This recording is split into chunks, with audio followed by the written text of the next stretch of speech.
Academy. कैसे हैं आप सब लोग? बढ़िया होंगे। चलिए कंटिन्यू करते हैं स्टूडेंट।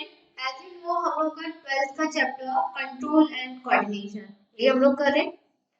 लास्ट मैंने आप लोगों को न्यूरोग्लियल सेल्स तक करा दिया था, बता दिया था कि जो न्यूरोग्लियल सेल्स होते हैं सपोर्टिंग सेल्स हैं, लाइक जैसे न्यूरॉन्स होते हैं। न्यूरॉन्स तो हमारे पूरे central nervous system, peripheral nervous system में स्प्रेड है, इलेक्ट्रिक इम्पल्स को एक पार्ट से दूसरे पार्ट तक कैरी करने का काम करते हैं। लेकिन उस पूरे इलेक्ट्रिक इम्पल्स को भी आगे बढ़वाने में कहीं ना कहीं हमारे न्यूरोग्लियल सेल्स का भी सपोर्ट होता है, तो जो कि सपोर्टिंग सेल्स हैं। के बाद आ जाते हैं हम लोग सिनेप्स पे। सिनेप्स पे आप लोगों ने ऑलरेडी पढ़ा ही हुआ है। यहाँ पर the junction between two nerve cells with a minute gap. जैसे हम लोगों की दो नर्व सेल्स हैं, तो दो नर्व सेल्स एक दूसरे से इंटरकनेक्टेड होती है, लेकिन उनके बीच में कुछ माइन्यूट गैप होता है जिसको हम लोग सिनेप्टिक क्लेफ्ट भी कहते हैं, which allows transmission of impulse by a neurotransmitter bridge। ये गैप क्या करता है कि एक न्यूरॉन में जो इलेक्ट्रिकल इम्पल्स आ रही है, आई मीन टू से जो इंफॉर्मेशन आ रही है, उस पूरे इंफॉर्मेशन को, इस पूरे गैप सिनेप्स को क्रॉस करना पड़ता है neurotransmitter like a bridge, and दूसरे जो न्यूरॉन है उसके डेंड्राइट्स वाले पार्ट में एंटर होती है। यही होता है हम लोगों का। यहाँ पर आप लोग देख सकते हैं, आपने ये चीज भी पढ़ी होगी कि जो इम्पल्स आती है, इलेक्ट्रिकल जो इंफॉर्मेशन है, इलेक्ट्रिकल इम्पल्स न्यूरॉन्स में रहती है, लेकिन जैसे ही वो गैप आता है, सिनेप्स गैप आता है, ये इलेक्ट्रिकल इम्पल्स किसमें, केमिकल की फॉर्म में चेंज हो जाती है, एंड देन पूरे सिनेप्स गैप को केमिकल की फॉर्म में पूरा डिस्टेंस को कवर करती है, और जब दूसरी न्यूरॉन में एंटर होती है तो दोबारा से इलेक्ट्रिकल इम्पल्स में चेंज हो जाती है। यही होता है आप लोगों का। बाद प्रॉपर्टीज ऑफ नर्व फाइबर, थोड़ा सा इसमें डायग्राम किया हुआ है तो उसको देख लेते हैं। यहाँ पे देखिए, ये हम लोगों की नर्व इम्पल्स है। ठीक, ये नर्व इम्पल्स आ रही है, ये पूरा हम लोगों का क्या है, ये पूरा ये न्यूरोट्रांसमीटर है। अब यहाँ पे देखिए सिनेप्टिक एंड बल, सेकेंड, ये है सिनेप्टिक क्लेफ्ट, जो गैप है। गैप मतलब जो हम लोग का यहाँ से दूसरी न्यूरॉन स्टार्ट होगी तो उसके बीच का जो गैप होता है सिनेप्स। अब यहाँ पर हम लोगों ने देखा कि यहाँ पे न्यूरोट्रांसमीटर है। न्यूरोट्रांसमीटर समझते हैं, जस्ट लाइक अ ब्रिज। ये ब्रिज है जहाँ पर जो हमारी नर्व इम्पल्स आती हैं, इसी पूरे न्यूरोट्रांसमीटर ब्रिज को क्रॉस करके केमिकल में चेंज हो जाती है। यही होता है। फर्स्ट स्टेप में क्या हुआ, नर्व इम्पल्स आई।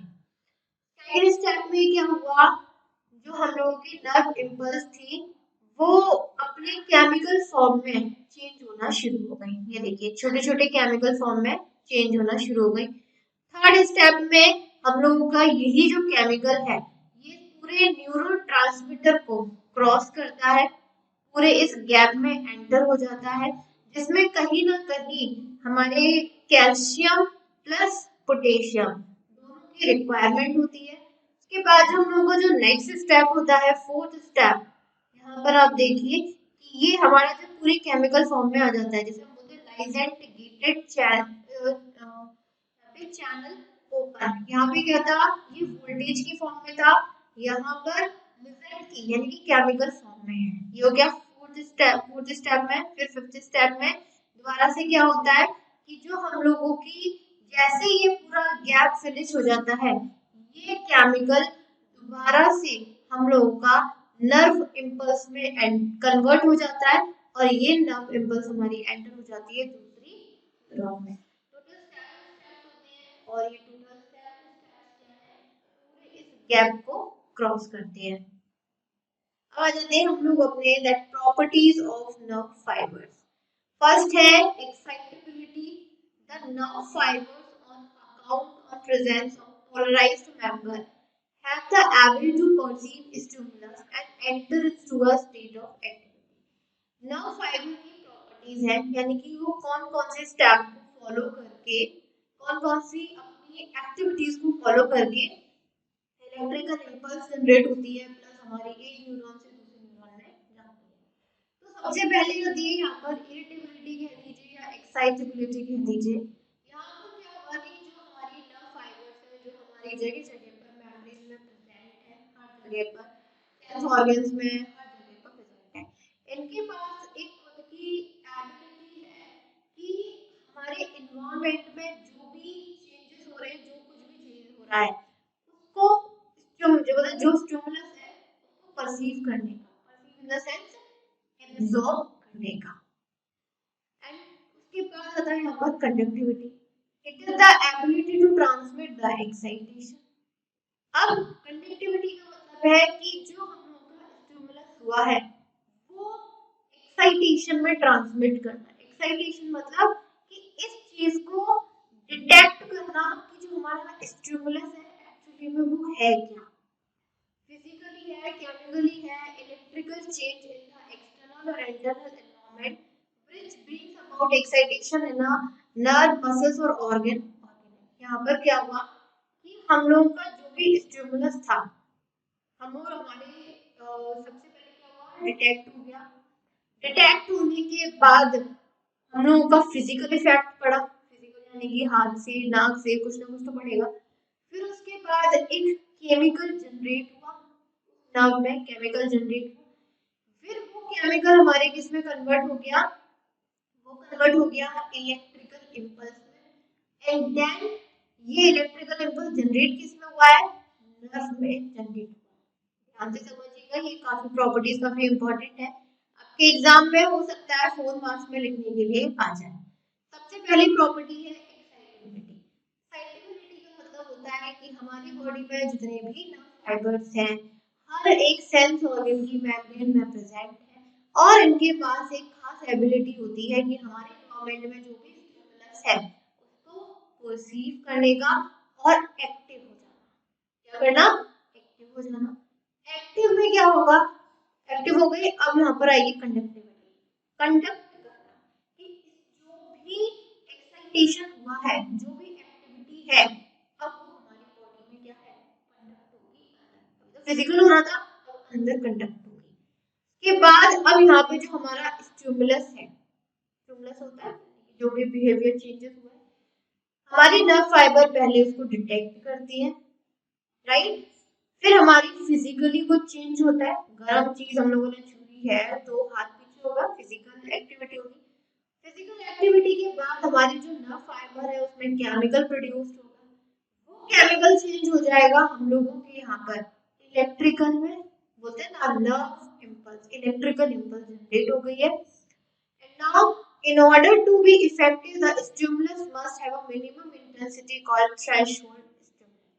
यहाँ पर क्या होगा कि हमारा जो स्टिमुलस है कुछ ना कुछ इफेक्टिव तो होता ही है। स्टिमुलस इन द सेंस कि हमारे एनवायरनमेंट में जो कुछ भी बदलाव हुआ है वो हमारी बॉडी को इफेक्टिव करता है, कुछ इंटेंसिटी से करता है कि नहीं करता, जिसको हम बोलते हैं थ्रेशोल्ड स्टिमुलस। इसीलिए हम इसे क्या बोलते हैं, थ्रेशोल्ड स्टिमुलस। नाउ सब मेजर यानी कि weak stimulus will have no effect while strong stimulus will produce the same degree of impulse as the threshold stimulus।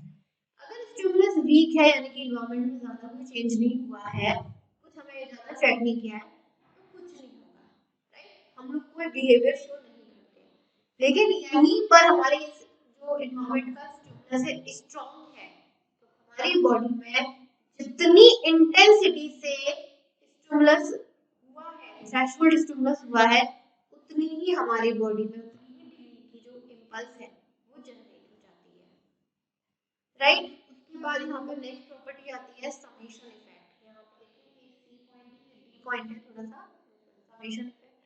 A single subliminal stimulus will have no effect. देखिए यहाँ पर अगर week stimulus है तो कोई effect नहीं होगा।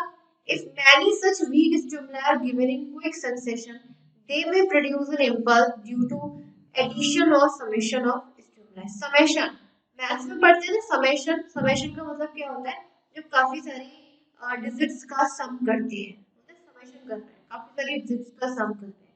तो यहाँ पर यही है कि अगर एक वीक स्टिमुलस है तो हमारी बॉडी में कुछ नहीं होगा, कोई इलेक्ट्रिकल इम्पल्स जनरेट होगी ही नहीं। लेकिन यहाँ पर बहुत हमारे स्टिमुलस कंटिन्यूअसली क्विकली हमारी बॉडी को बार बार दिए जाए। वीक स्टिमुलस, मैं स्ट्रॉन्ग की बात ही नहीं कर रही, मैं तो वीक की बात कर रही हूँ। स्ट्रॉन्ग हो तो वैसे भी हमारी बॉडी में इलेक्ट्रिकल इम्पल्स प्रोड्यूस होगा, अभी तो वीक की बात कर। अगर सिर्फ एक बार कोई वीक स्टिमुलस हमें लगा है तो कोई दिक्कत नहीं है, लेकिन यही वीक स्टिमुलस अगर हमारी बॉडी को बार बार लग रहा है कंटिन्यूअसली, तो वो स्टिमुलस का समेशन हो जाता है। समेशन मतलब बहुत सारे स्टिमुलस वीक है प्लस हो जाते हैं, टाइम में एड अप हो जाते हैं और एक स्ट्रॉन्ग स्टिमुलस बना लेते हैं, जिसकी वजह से हमारी बॉडी में इम्पल्स प्रोड्यूस हो जाती। ठीक, समेशन इफेक्ट हो गया यहाँ पर। उसके बाद आता है all or none law. The noun will either conduct the impulse along its entire length or will not at all conduct the impulse as in case of some linger or weak stimulus। अब यहाँ पे दो condition हो गई, या तो all या फिर नन लॉ। नन लॉ यहाँ पर क्या होगा कि अगर हम लोगों का वीक स्टिमुलस है तो इम्पल्स कंडक्ट ही नहीं होगी, राइट। जो हमारी पूरी लेंथ से, यानी कि सपोज करो हाथ में कोई स्टिमुलस आया है तो हाथ से लेकर पूरा ब्रेन तक हमारा जाना चाहिए, लेकिन ये वीक था, तो मैंने इसका कोई रिस्पॉन्स नहीं किया, इसमें कोई भी इम्पल्स जनरेट नहीं हुई। लेकिन यहीं पर जो बहुत सारी वीक स्टिमुलस, सब्लिमिनल मतलब बहुत सारी वीक स्टिमुलस टुगेदर आ जाती है, एकदम एकदम समप हो जाती है, तो हमारी बॉडी में क्या है, जनरेट होता है। इसके बाद आता है हम लोग का refractory period. It is the time interval during which a nerve fails to respond to a second stimulus, however strong it is. Refractory period. Refractory period क्या होता है, देखिए कभी कभी क्या होता है कि हम लोग कोई काम कर रहे हैं, हमें पहले क्या हुआ, फर्स्ट टाइम में हम लोग का कोई स्टिमुलस हमें लगा, हमें कोई स्टिमुलस लगा, मतलब हमारी बॉडी में कुछ अचानक से इन्वायरमेंट की वजह से कुछ अचानक से फील हुआ, राइट। अब ये बहुत वीक था, लेकिन कैसा था, बहुत ज्यादा वीक था। हमने उसको नहीं, वीक दो कंडीशन हो सकती है, तो बहुत ज्यादा वीक था तो हमने ध्यान नहीं दिया और हमारी बॉडी में कोई भी इम्पल्स नहीं जनरेट। तभी क्या हुआ, विद इन अ सेकंड में हमें एक स्ट्रॉन्ग स्टिमुलस मिला, विद इन अ सेकंड में हमें सेकंड स्टिमुलस मिला, स्ट्रॉन्ग स्टिमुलस। हम यहाँ पर क्या है, with in a time period में, मिली सेकेंड्स में हमारी नर्व में इम्पल्स क्रिएट होनी चाहिए, रिस्पॉन्ड करनी चाहिए, नहीं कर पाती। यहाँ पर क्या हो जाएगी, ये हमारी नर्व इम्पल्स फेल हो जाएगी रिस्पॉन्ड करने में, कोई नर्व जो इलेक्ट्रिकल इम्पल्स का जनरेशन नहीं हुआ। क्यों, क्योंकि एक साथ दो स्टिमुलस हमारी बॉडी में क्या हो गए, बहुत जनरेट हो गए, और एक सेंसरी नर्व एक बार में एक ही इलेक्ट्रिकल इम्पल्स यानी इंफॉर्मेशन को कैरी करके ले जा सकती है। बाकी के एक बार पहले स्टिमुलस आया, फिर अचानक से क्विकली हमारे पास सेकंड स्टिमुलस आ गया, तो मिली सेकंड में हमारी नर्व इलेक्ट्रिकल इम्पल्स को ब्रेन के पास ले आती है, ब्रेन इंफॉर्मेशन देती है, लेकिन यहाँ पर फेल हो जाता है क्योंकि अचानक से दो बार हो गए। इसके बाद होती है हम लोगों की synaptic delay.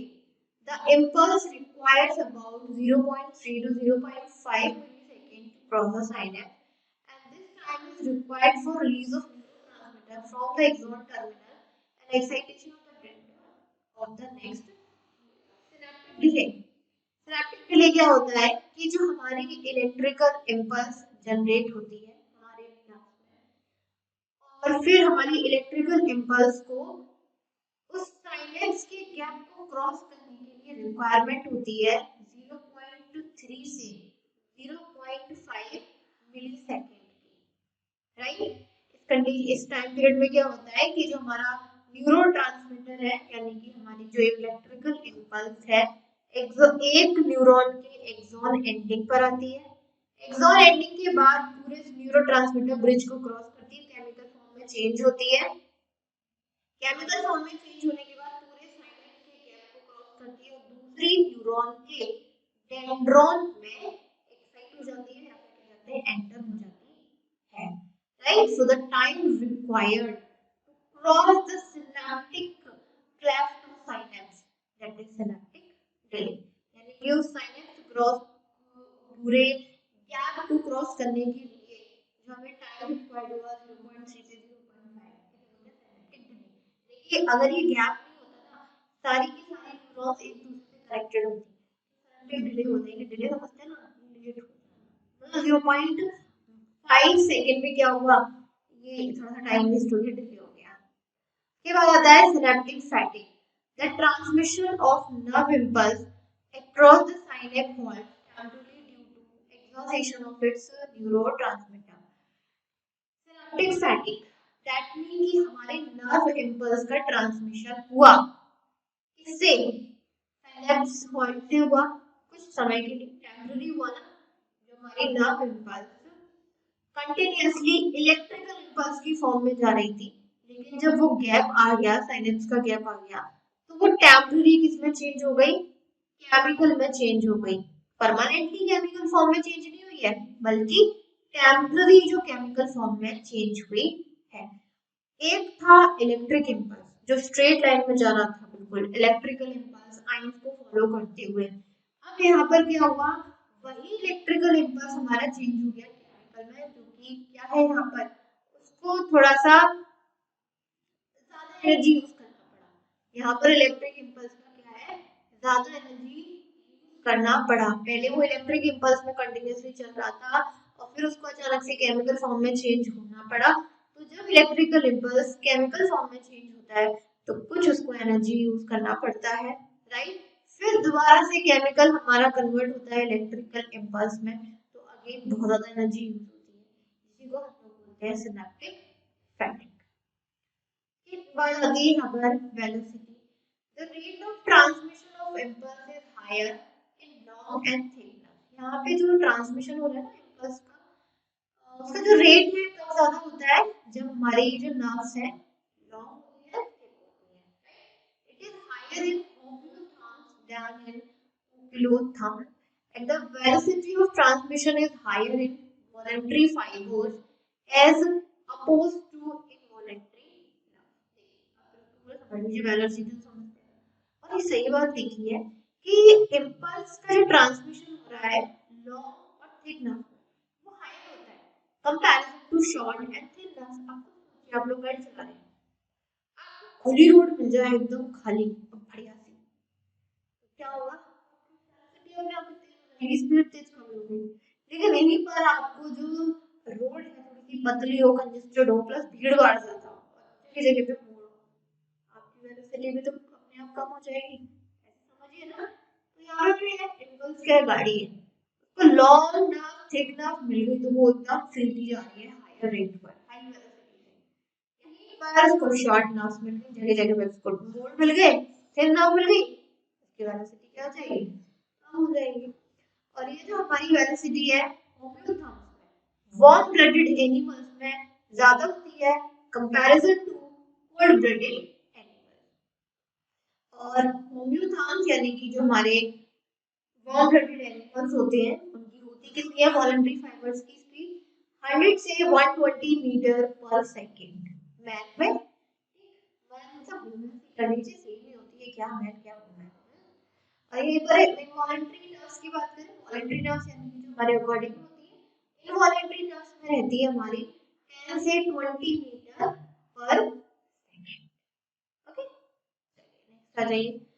Similarly, it is faster in modulated nerve as the impulse has to jump from one node of same ऐसे चीज हम लोगों की मेडुलेटेड होती है। मेडुलेटेड मतलब दो टाइप की एग्जांपल बताई थी, एक होती है मेडुलेटेड, दूसरी होती है नॉन मेडुलेटेड। मेडुलेटेड में भी हम लोगों का जो ट्रांसमिशन रेट होता है इम्पल्स का ज्यादा होता है, राइट। क्यों, क्योंकि जो मेडुलेटेड नर्व होती है उनके एक्सॉन पर नोड ऑफ रेनवायर यानी कि ये जो कवरिंग होती है ना माइलिन शीथ, और इनके बीच में जो गैप प्रेजेंट है नोड ऑफ रेनवायर, इस पूरे गैप को क्रॉस कर करके जंप कर करके जाना है। सपोज करिए आप नीचे भी चल रहे हो और आप उसी को जंप कर करके कर रहे हो, तो जो डिस्टेंस आप ये ऐसे चल चल के कर रहे हो उस डिस्टेंस को आपने अचानक से जंप कर दिया, जल्दी पहुंच जाओगे ना। आपको चल चल के जाना है, टाइम लग रहा है, यहाँ से आपने डायरेक्ट जंप कर दिया तो क्या होगा, नवंबर से जल्दी पहुंचेगी ना, हार्ट फास्टर होगी। Same as it is at the synapse where the neurons communicate with one another। जैसे होता है ना synapse में गैप होता है, तो गैप में क्या होता है, न्यूरॉन्स ऐसे से जाती जंप करने जाती है, उसको क्रॉस करके जाती है। Now the neuron carrying an impulse to the synapse is the presynaptic neuron. अब यहाँ पे दो चीज समझ लीजिए, जैसे सपोज करिए न्यूरॉन है एक ही वाली, यहाँ पर भी इलेक्ट्रिकल इम्पल्स है, अभी यहाँ पर इलेक्ट्रिकल इम्पल्स है, इस इम्पल्स को क्या है हमारे दूसरे न्यूरॉन में एंटर करना है। तो हमारी जिस न्यूरॉन से इलेक्ट्रिकल इम्पल्स जंप करेगी उस न्यूरॉन को हम लोग बोलते हैं presynaptic synaptic neuron, pre synaptic neuron.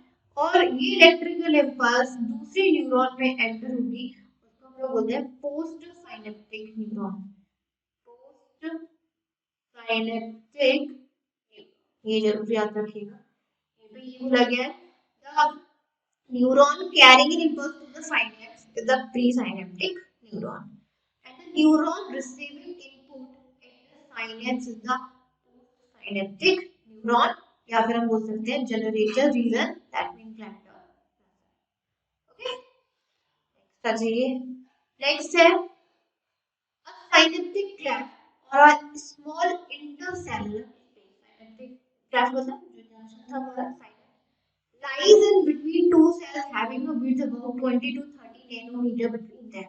जैसे हमारे दो न्यूरॉन हैं और दो न्यूरॉन के बीच में जो साइनेप्टिक क्लेफ्ट होता है सिनेप्स गैप होता है, कितना होता है 20 से 30 नैनोमीटर की विड्थ में होता है।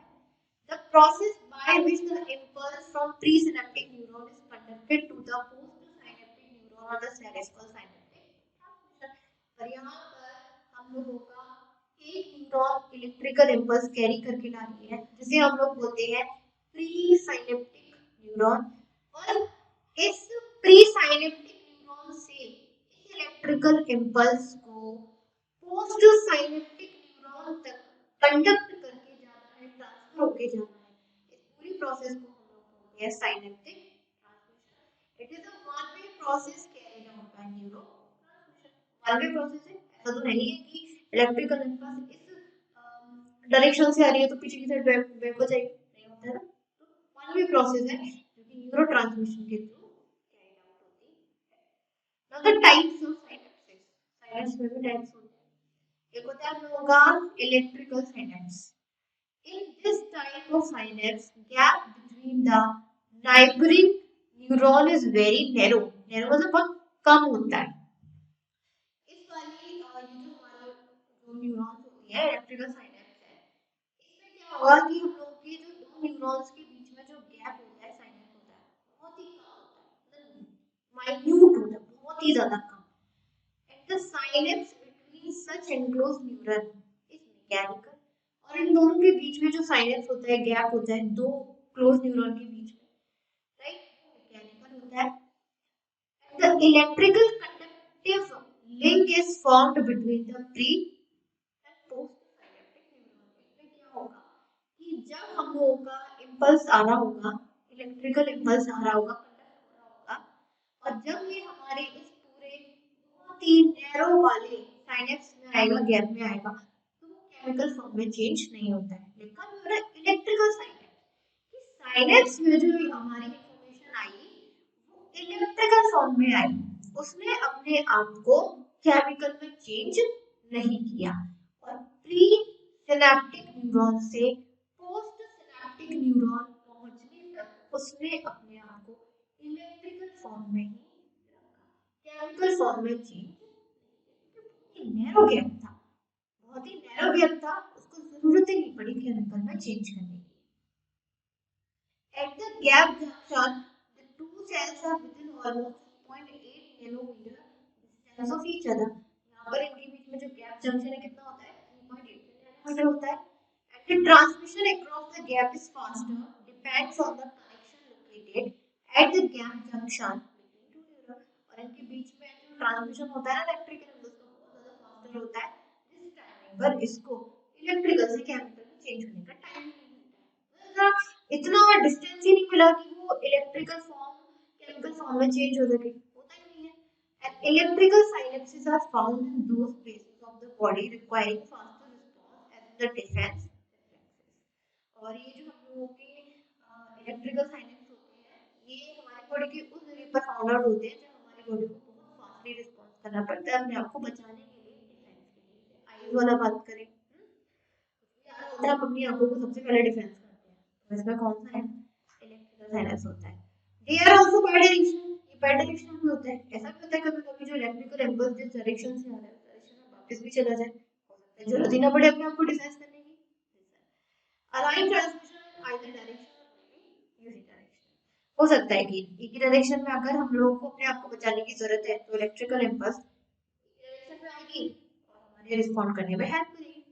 और हमारी लग रहा है कि इलेक्ट्रिकल इम्पल्स की जरूरत नहीं है तो बैक भी हो जाती है, बैक भी चली जाएगी।